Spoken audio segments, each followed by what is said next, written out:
This is Missy Avila from Your Chance to Die, and you're listening to the Great Metal Debate podcast. Okay, folks, we're starting a new feature tonight on the Great Metal Debate. The Great Metal Debate Resident Expert. That's where we call on a super fan to discuss a particular song or a particular artist. And tonight we've got who I'm going to call Cousin Parrish. Now, he is the uber Black Label Society fan. He's very knowledgeable about this band. Parrish, have you seen this band in concert? I saw them for the first time in Indianapolis at Ozfest.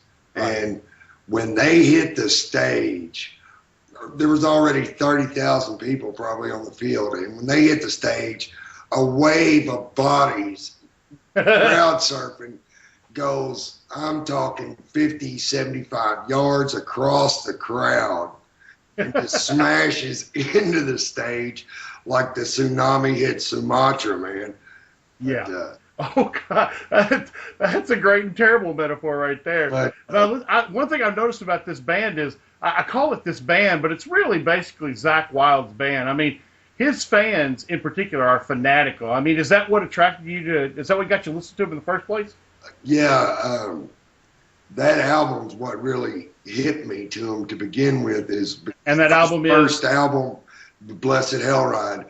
That's okay. That was actually the first Black Label Society album to get any airplay, and that was mainly because of the song Stillborn, and that's a duet that he does with Ozzy.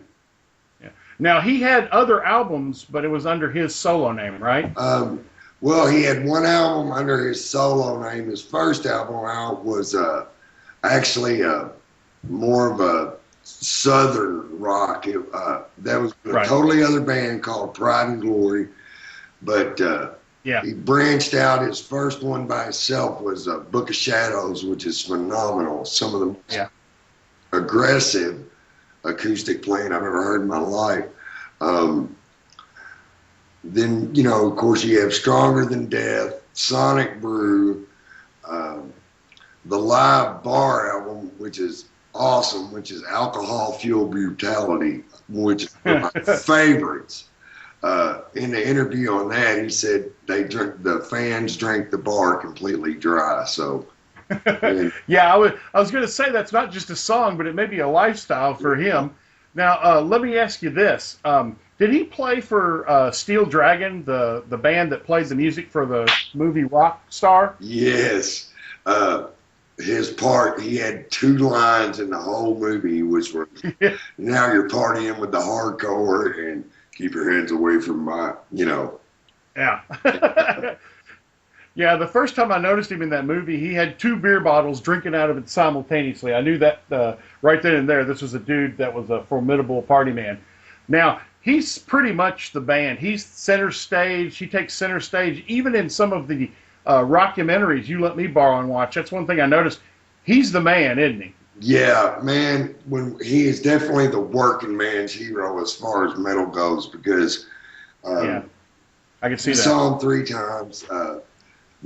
Like I said, the first time was a big outdoor show at Ozfest. The second time was at it was a small club in Covington. Wow. They accidentally oversold the place by 1,200 tickets. Accidentally? Yeah. And it was awesome, man. Blackstone Cherry opened up for them. And those guys are from Kentucky, by the way. But that was awesome. But what topped them all was when we saw them at Coyotes in Louisville. He got on stage at 9 o'clock. And he never walked off until almost 12. Everybody else in the band got a break but him. Yeah. Well, you know, it's odd. I've seen Ozzy with every guitarist he's ever had except for Randy Rhoads. I missed that by a couple of days. And I haven't seen Zakk Wylde. And, man, I would love to see him in concert. I remember you telling me the story about how he just kind of sat out on the stage and started playing. Do you remember that? Oh, man. That was one of he does it also in the DVD Doom Trooping, but man, when he goes into Diary of a Madman, and the whole crowd's doing the you can't beat that, man. That's cool. Awesome. That's cool. Okay, now let's talk in particular about the song that we're looking at this week, "Stoned and Drunk." I have to admit, the title appealed to me. Did he start each concert with that song that you've seen him in? Believe it or not, I've only seen him play that song live once. Wow. He didn't open with that. Most of the song, 2 out of the 3 times I've seen him, he's opened with "The Beginning at Last," which is on the Sonic Brew album, which is a phenomenal song, man. Now, how many albums does Black Label have altogether? Just Black Label, not Zakk Wylde. Let's see, "Stronger Than Death," "Sonic Brew," "Alcohol Fueled Brutality," "1919 Eternal," "Blessed Hell Ride," "Mafia," "Shot to Hell." Let me see. Oh, "Scullage," which is like a compilation album. Yes, yeah, cool. Golly. And they just came out with another one called "Unblackened." Wow. All those are that's quite a laundry list of brutal names for albums. Of course, he's kind of a aggressive guy. You said he's the working man's metal player, and I definitely see his construction roots both in his music and in his body. He's buff, man. Well, I tell you what, you can't appreciate how big he is until you're about 20 feet from him, man. He's 6'5" on a 200-pound frame.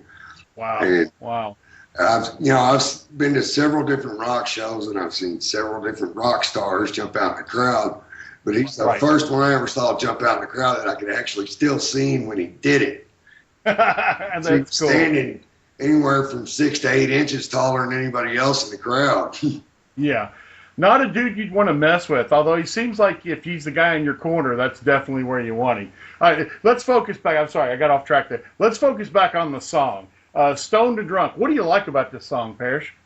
It's fast. I love the lyrics. To me, that's what heavy metal and rock and roll is all about, you know.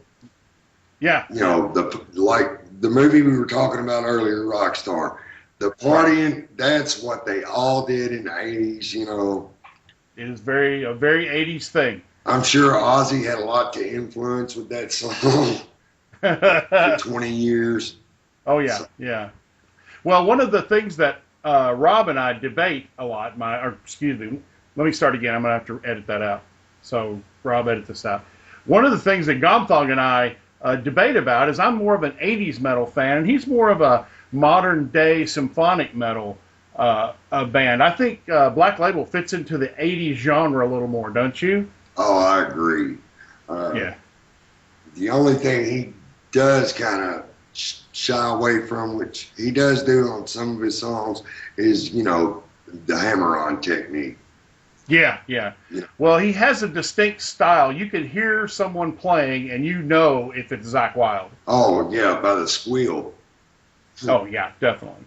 Definitely. Very similar, if you ask me, in some ways, to Slash. I know those two are good buddies.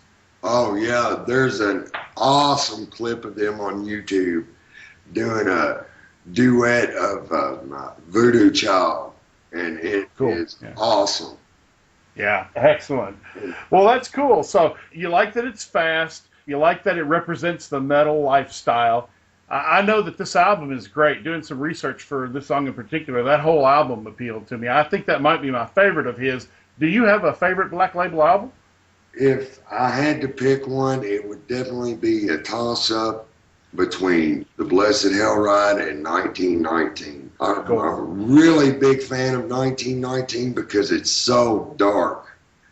Yeah, You know, you've got great songs on there like Graveyard Disciples, Speedball, which is the fastest acoustic solo known to man. Demise of Sanity. I mean, come on. But well, he's definitely good. I mean, he is one of the premier guitar players right now. But a very different style from some of the Canadian bands that we've been looking at lately. We're Parrish, I want to thank you for giving us your input on this. You are the Uber Black Label Society fan, and I want to thank you for giving us your wisdom on the great metal debate. Oh, Anything else you'd like to add before we get off here? just that if you ever get a chance to see them, go. It doesn't matter if it's 500 miles away, it'll be worth it. I guarantee it. And just thanks for having me on. Loved it.